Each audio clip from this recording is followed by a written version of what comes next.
Está en el aire Juan Manuel Cao. A fondo. Muy bien, el presidente Joe Biden firmó hoy la ley Havana con compensaciones para los diplomáticos afectados por los que inicialmente fueron llamados ataques sónicos. La ley fue aprobada por el Congreso de manera unánime por representantes de ambos partidos. Toda una sección en estos tiempos de crispación política. Biden aseguró que se proponen llegar al fondo de la cuestión. Nos acompaña en la mesa Miguel Cosío, periodista, gerente general de América CB Network. Muchísimas gracias por estar acá. Gracias, Juan. Qué gusto estar aquí contigo esta noche. A ver, primero, el hecho de que el presidente haya firmado esta ley, de que se haya aprobado de manera no solo bipartidista, sino unánimemente, que es algo muy raro. En las dos cámaras. Ajá, en el Senado y en la Cámara Baja, es algo extraño y sobre todo en épocas de crispación, como decía. Y además las palabras del presidente. ¿Qué lectura tiene todo esto? Bueno, primero el presidente Biden y esta administración, hay que decirlo con toda justicia, ha tomado muy en serio este tema. Es decir, hoy en la declaración del presidente, él dice que esta es una de las principales prioridades de su administración. Y yo creo que la razón es muy sencilla, independientemente de que los funcionarios no lo digan públicamente. Juan Manuel, estamos en un nuevo tipo de guerra. Estados Unidos está en una guerra distinta, en esta guerra no solo por el síndrome de La Habana. Acaba ayer la gran compañía de tecnología Microsoft de decir que hackers rusos con un respaldo de un poder importante atrás pueden hackear, piratear y destruir incluso entidades gubernamentales de Estados Unidos. Y la frase que me llamó la atención en la declaración de Microsoft ayer es que dice, donde quiera que esté. Estamos en un nuevo modo de guerra, y esto forma parte de un esquema por el nuevo orden global, así lo veo yo. Creo que tú lo conversaste una vez con el senador demócrata Bob Menéndez, fue lo que te comentó, en el caso chino y ruso. Y este es un tema muy serio porque hay 200 funcionarios norteamericanos, entre diplomáticos, oficiales de la CIA, miembros del ejército, los militares, miembros del Pentágono que han sido víctimas de estos ataques y todo comenzó en Cuba. Una revisión de los últimos acontecimientos, ¿no? Bueno, el presidente Biden que firma hoy esta ley que se llama Havana, es curioso porque Havana son las siglas de la ley. Sí, pero que significan, ¿no? Helping American Victims Affected by Neurological Attacks. O sea, la pensaron bien. El senador Marco Rubio es uno de los 4 copatrocinadores de esta ley. Hay 2 senadores demócratas, uno de ellos el presidente del Comité de Inteligencia del Senado, Mark Warner, la senadora por Maine republicana Susan Collins, y también está la senadora demócrata por New Hampshire, Hansen. A ver, interesantísimo, muy interesante. Esta es una lista que tú me entregaste de hechos que te parecen llamativos. En un mes. En un mes. Solo en un mes. A ver, además de eso, la policía de Berlín admite que desde agosto está investigando alegaciones de ataques con armas sónicas. Ahí teníamos primero el del presidente.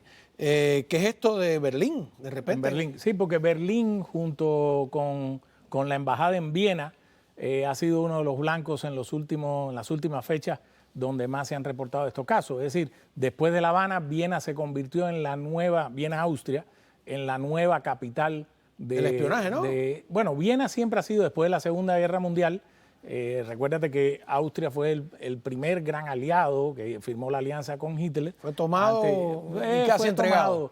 Casi entregado. Y Viena, después de la Segunda Guerra Mundial, se convirtió en la capital del espionaje para ambos lados, en ese juego del mundo bipolar. Y así se ha quedado. Ahí están instituciones de justicia, están instituciones de comercio, y la embajada y funcionarios norteamericanos en Viena han sido atacados. Incluso te contó en una ocasión que un conocido mío, un amigo, que fue diplomático en La Habana, le tocaron los ataques misteriosos en La Habana y después, oh casualidad, fue designado a Viena y allá también le tocaron los ataques. Está bien él, pero sí, Viena y Berlín. Bueno, y claro, a pesar que son 2 lugares donde se habla alemán, además. Octubre 5, la administración Biden da a conocer una guía de acción para personal diplomático, empleados del Pentágono y funcionarios federales si advierten indicios de sonidos agudos o sensaciones de presión y calor en la cabeza. Habías venido cuando eso ocurrió. Sí, esto es muy interesante. ¿Por qué razón? Porque este fin de semana pasado la prensa oficial cubana, el castrismo, sacó un reporte interno que había sido pedido por el Departamento de Estado en el año 2018 a un grupo que se llama Jason. Es un grupo de científicos que desde la Segunda Guerra Mundial, ahí hay matemáticos, biólogos, físicos, químicos, pues le encargaron el reporte de que investigara, bueno, qué había pasado en La Habana. La conclusión a la que llegó, supuestamente, el reporte ha sido desclasificado, esa investigación es que, bueno, tuvo que haber sido algo mecánico o animal, dicen, y ahí viene la famosa teoría que hablábamos. De los grillos. De los grillos. Bueno, el asunto es muy sencillo. Bueno, y ellos contrarrestaron con un equipo de científicos cubanos que dijo que no pasaba nada. Un teniente coronel que pusieron a cargo de la investigación. El caso es que la 70% academia... miembros del partido. Ok, pero hace menos de un año la Academia Nacional de Ciencias de los Estados Unidos, que es la academia de investigación más importante quizás del mundo en materia de investigaciones de asuntos extraños, concluyó, y te lo cito aquí porque lo traje principalmente, y esto es la respuesta a lo que había publicado Cuba. Las conclusiones de ese panel de la Academia Nacional de Ciencias de Estados Unidos en diciembre dijo, número uno, que es muy creíble y plausible la teoría de que pulsaciones de energía dirigida puedan ser la causa más probable del famoso síndrome de La Habana. Y el Departamento de Estado, a continuación, creo que un par de días después de lo que publicó Granma, saca esta guía. Esta guía no solo es para los diplomáticos, es para los miembros del Pentágono, los oficiales de la CIA y personal estadounidense que está detrás. Lo único que se ha revelado de ese reporte es que le dicen al funcionario, bueno, si usted siente un ruido extraño o lo que sea, aléjese del lugar. Yo te puedo decir que el Departamento de Defensa, según la revista Scientist se ha publicado, el Pentágono, ya está trabajando y casi lo tiene desarrollado un sensor que puede identificar las extrañas pulsaciones de baja intensidad y muy alta pulsaciones potencia. De energía dirigida. Dirigida, sí. Inicialmente se le llamó ataque sónico, pero es mucho más que eso. Son pulsaciones, está demostrado desde la década de los 70, los rusos trabajaron y los aliados del campo socialista trabajaron en esto, en animales, en personas. Está el caso de la embajada de Estados Unidos en Moscú, por ejemplo, el embajador... A ver, vamos a ver lo de Moscú, que ahí me diste un periódico... una portada del New York Times, del ¿no? New York Times de febrero del 76. Que es cuando...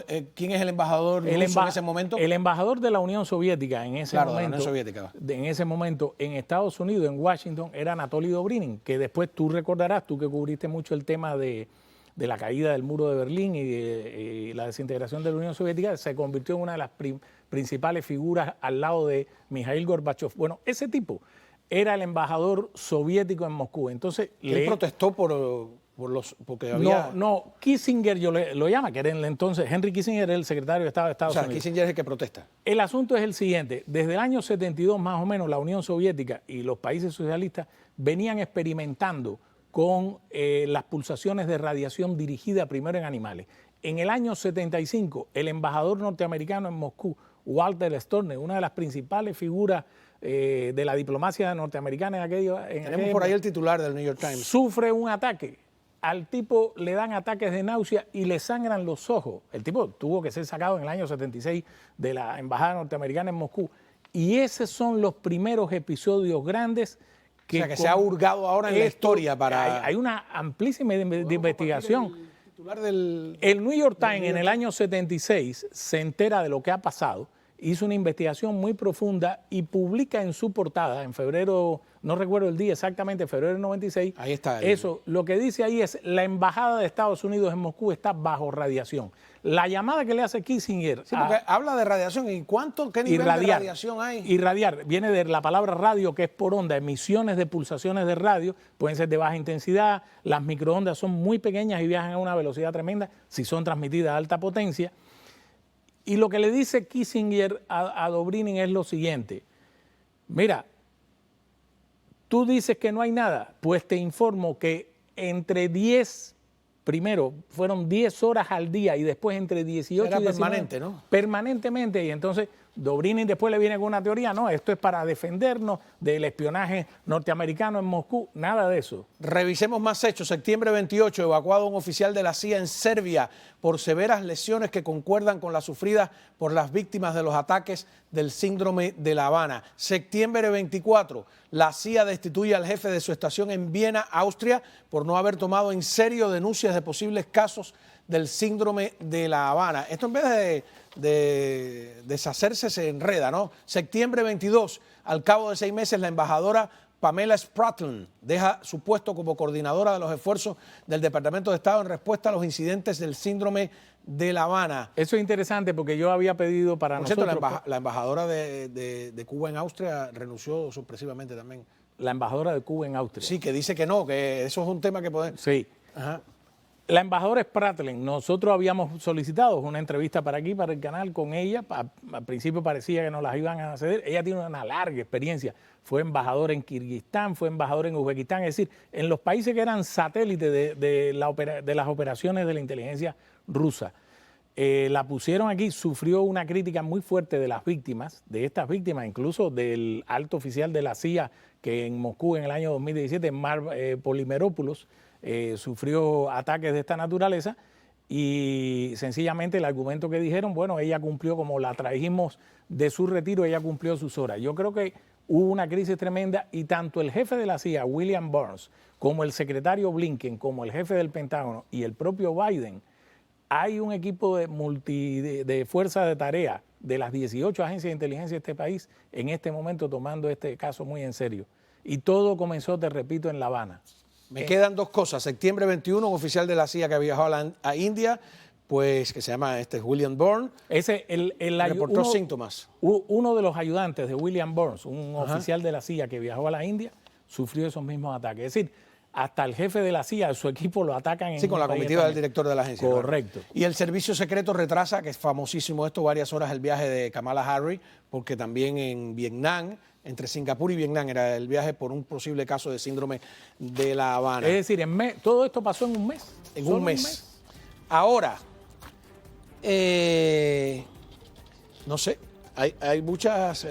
mientras todo esto ocurre, la televisión cubana anuncia que va a sacar un documental. No, hizo un reportaje. Un reportaje por el 5º aniversario de la visita de Jill Biden, de la esposa de Biden a de Cuba. la primera dama. Ajá, eso está en Diario de Cuba. Tenemos también... Claro, yo leí la nota de prensa. Es como si latina. estuvieran cortejando a la primera dama. No. A ver, el régimen castrista está desesperado y hay una presión tremenda por el restablecimiento de las relaciones, que era algo que Biden y la propia Kamala Harris en campaña habían prometido, que iban a retomar la política de acercamiento hacia Cuba.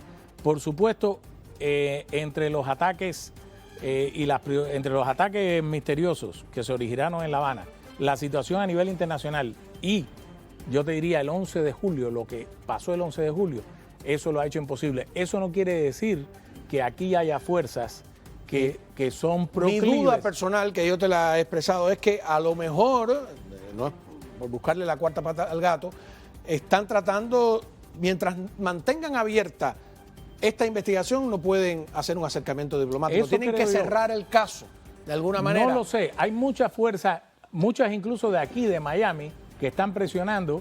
Sí, una vez cerrado el caso, tomadas las medidas... El caso pues no entonces... se va a cerrar tan así, porque, a ver, esto es un enfrentamiento entre Estados Unidos y Rusia y quizás China. Esto es un enfrentamiento por el nuevo orden global. Y esto está en el medio del asunto. Ahora, el tema de Cuba, la presión que tiene esta administración de muchos de aquí de Miami, muchos por eso te de digo, aquí ¿no? de Miami, para que se reabra la embajada. Yo le pregunté, mira, el otro día tuve la oportunidad de estar con un grupo de periodistas con el nuevo subsecretario de Estado, Brian Nichols. Y yo le pregunté, ¿cómo ustedes van a reabrir los servicios consulares en La Habana? ¿Cómo ustedes van a mandar más diplomáticos si no está resuelto esto? ¿Lo están resolviendo? No, bueno, eso no está resuelto, esto está muy complicado. Déjame a mí pero te pensar digo, mal. Lo último que te digo, ahora que me mencionaste a Jill Biden estuvo en La Habana entre el 6 y el 9 de octubre del año 2016. En octubre de 2016 se dan las primeras quejas de los diplomáticos en La Habana de los ataques. Mira qué casualidad. Ok, bueno, vamos a ver, vamos, con el tiempo y un ganchito.